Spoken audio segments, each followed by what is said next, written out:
Hi guys, so I'm back. I know I said in my last video that I was back, but I'm really going to work on being here and doing this stuff and being focused on my spirituality. I've gotten into this weird rut where I do absolutely nothing. So I mentioned it a little bit in the last video, but I've been doing nothing at all. And I need to get back a semblance of life, so this is going to help it. As you can see, my cats decided to join me in this video.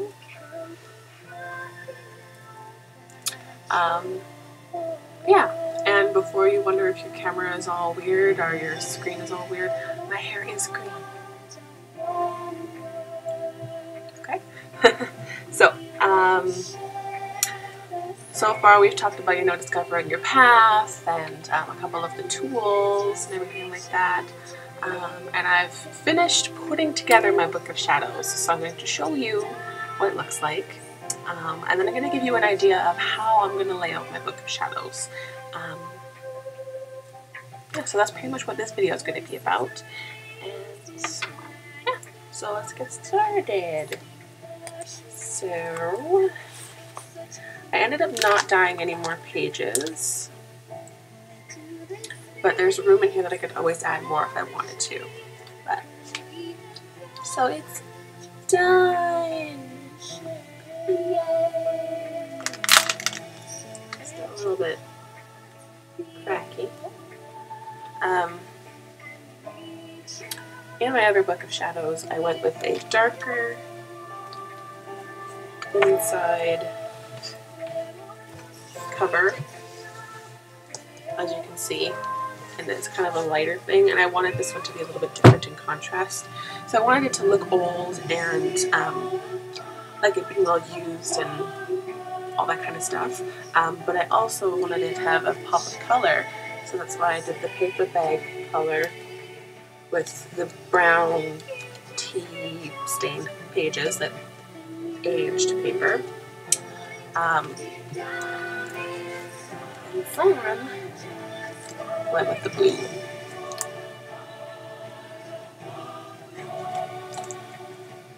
It's just flowers and stuff, just to kind of give it that pop. And I like the print, so a little. Yeah, so kind of, I'm okay with the way it came out, but at the same time I'm kind of not. Hold on one second. You need to stop chewing on my book. Okay?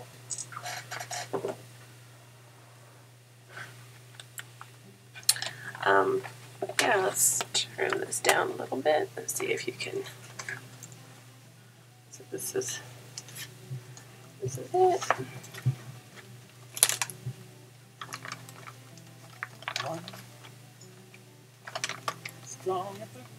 And as you can see on this one, you can't see the spot where I bound it, which is awesome. That was my goal with this one. Having one that was a bit smaller, with aged pages, and not seeing the holes. So my other one, you can see where I bound it, so you can see those holes. So the difference between this one and the newer one, the old one I took literally 500 pages and took this hole puncher and adjusted where the pegs were and did a bunch of holes throughout the pages, and then put them in bundles of 100 and sewed them together, and then sewed the entire bundle together and then just glued it into my book. And because I didn't put a line of glue along the edge of the holes that you would see, so say this is the edge that I hole punched, and you would end up seeing this part. I didn't put a line of glue right on the side of the hole so the pages stuck together, so when you open it you can see that. So that was like I said, my main goal with this one was to try and hide the binding. And then I for every intended purpose, is planned on not using the old one and using just the new one. But because of the new page constraints and everything like that, I'm going to use the new one. So for the new one, what I did was I took a big piece of paper, folded it in half, and then sewed it like a little book, and then glued all the books together, and then glued it into my book, and you can't see the seams, which is awesome. So yeah, it was a long process. The longest part, though, I have to say, was doing the T pages, because what you have to do is you have to dye them. And when I say dye them, it's like intensive. So I have like a giant pan that like a cookie sheet, and I made a combination of tea and coffee. And the tea was called I think it's called Spice or French Quartet or something like that. It had clove in it, stuff like that. It's from the old company that I used to work for, and it was discontinued, and I got to take home some of the discontinued tea. And I thought that would be good for what it was for, because it didn't really smell like something I'd want to actually drink, so I didn't. Yeah, clove and cinnamon, and it's just really nice. And then put some peppermint flavored coffee, so like Christmas coffee, and put it in there, and take like a basting brush and just put the page on the piece of cookie sheet, basted it, put it in the oven at like 450 degrees for like 10 minutes. Might have been 400 degrees. One of those two. And then I flip it over. If I didn't like the color that had seeped through the pages, I would lightly go over with it again. I didn't want to go over too much because you need to have a really dark page. I had a couple of them like that. But yeah, and as you can see, they're all wrinkled and stuff like that, and that's just what happens to the paper when it is covered in the water. And then I had to wait for them to dry. And then once they dried, then I folded them in half. I did a couple at first that I had folded and then reopened and laid on the thing. And then as I tried to take the paper off from the thicker sheet, it tore in half. So if you're going to try this method, try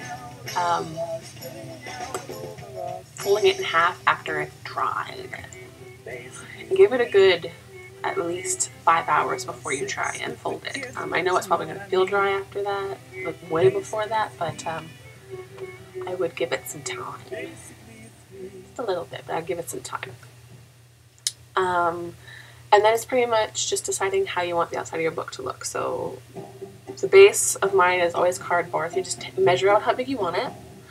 Make sure you leave room for your spine. To measure your spine, the easiest thing to do is if you're going to do like 500 pages, grab your book, like your paper. If you're not going to do the folded method, just leave it in its package, and how it comes in the paper package that it comes in.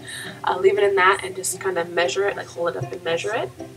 That's a good way to do it. If you're going to do it the folded way, I would wait to measure it until after you've dyed the pages, because then you'll have them folded and you'll have a little stack. You can kind of measure it with a ruler and then use it that way. Make sure along the outside of your book that you leave enough room to have a little bit of a margin, like a little bit of a border. So as you can see, there's the... This one kind of has one.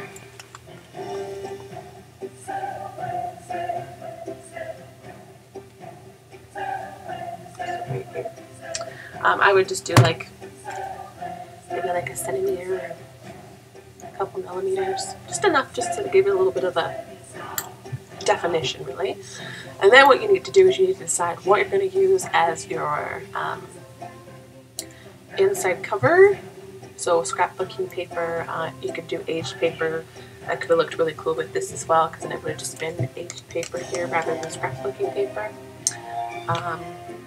Fabric even, whatever you fancy. So decide what you're going to need for that, and then you need to decide what you're going to want your cover to look like. So kind of, you don't have to be creative at this point, like artsy. What I would recommend is that you go ahead and you draw it out, or find a picture somewhere that you can reference to. I remembered in my head kind of what this one looked like from Hocus Pocus, so just provided it.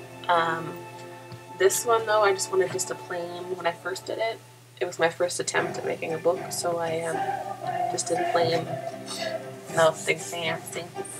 If this is what you want, then that's fine. This is fabric. Got this at the Walmart, I think. You want just enough to cover the book, the outside cover, and enough to fold in a little bit so that it's tight. I don't know if you can really see that. So it folds in, and then that's the whole point of the inside cover, is to hide that fold that you fold in and glue. So that way there's no glue on the outside. Because some fabric and some paper, like this is paper bag that I used on this one. If you glue, it can darken the paper bag, so sometimes it's better to just do it on the inside, and then you have a bit of a texture going where your fabric will move on the outside of your book. Then what you're going to need is a box cutter of some sort, a ruler, of course your paper to use as a measurement guide, and some glue, lots of glue. For the first one, this one, I used just super glue, and that took a while to dry, quite a while to dry. For the second one here, though, I did Mod Podge and hot glue gun, and that pretty much dried instantaneously, but you still want to give it time to dry. So then what you're going to do is, once you have it traced out on your cardboard for your spine and the outside of your book, it's going to look, let me draw it for you.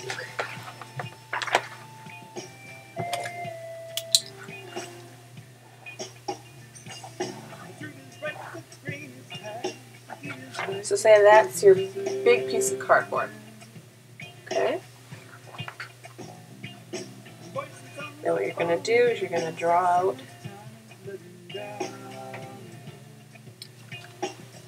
your outline for your book, okay? And then you're going to cut off the outside corner. So where that squiggly line is, you're going to cut that out, so then you can see the beginning of a book here. And then what you're going to do is you're going to take your X-Acto knife, okay, and very lightly run it through the first layer of the cardboard where you want your spine to be, okay? So,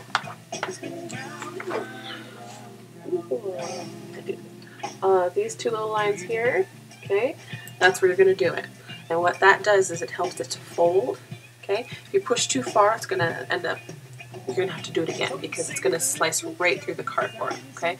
That's just enough just to perforate it, just so that it'll bend. When you are gluing everything together, make sure that the side that you cut is the side that faces outward, okay? So when you're putting your fabric on, so say this is your cardboard, okay, and you perforated here and here, and the other side you didn't cut, okay, so you're going to fold it, and it's going to fold like this, okay? You want them on the outside, okay? Keep that in mind. It gives it more movement. I did the first one with them on the inside, and it took a lot of maneuvering to get it to open once I had the fabric on and once I had everything glued in there. A lot of movement there. Okay, then what you're going to do is, once you've got that perforated and everything like that, you're going to take the two lines that you cut, turn them face down onto the floor. And you're going to grab your fabric.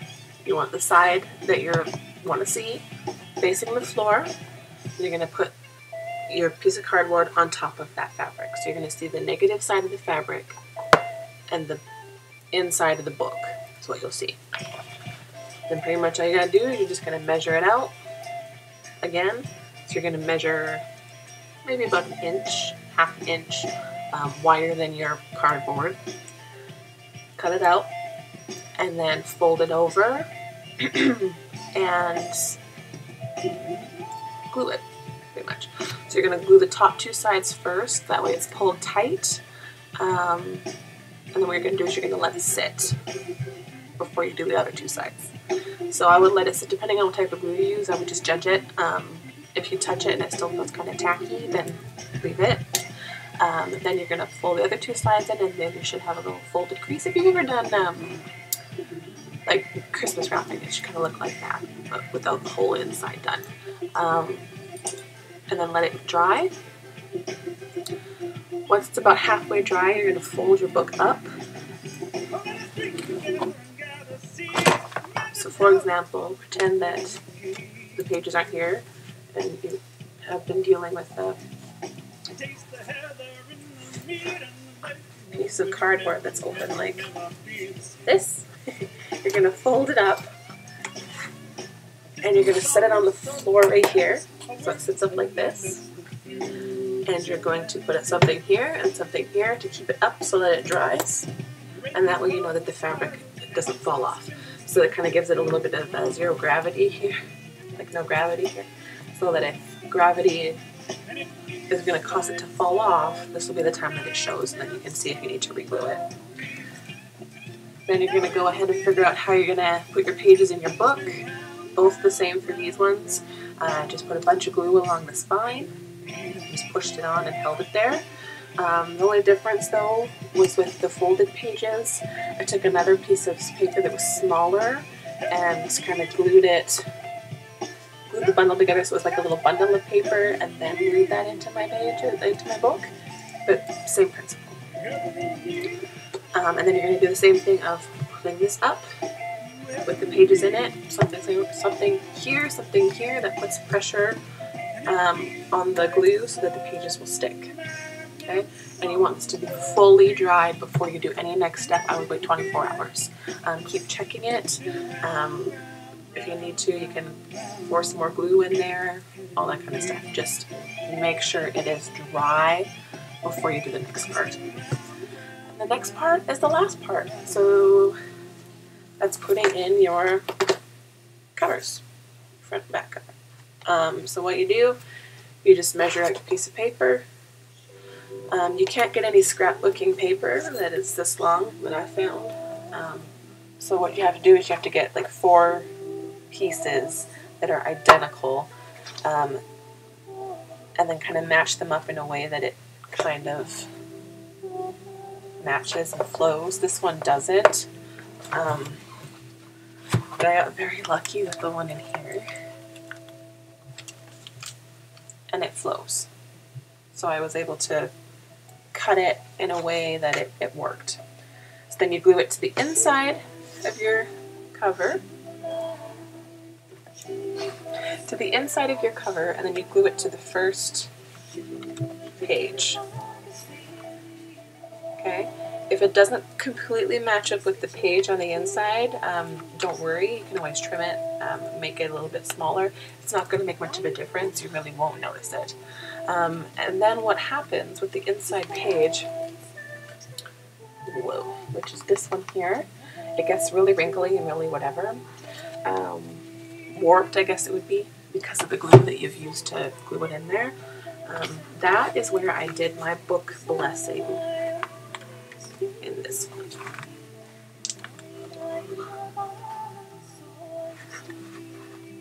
Okay, so that's how I did it. But that one you want to do one side and let it dry. So do the front part and let it dry.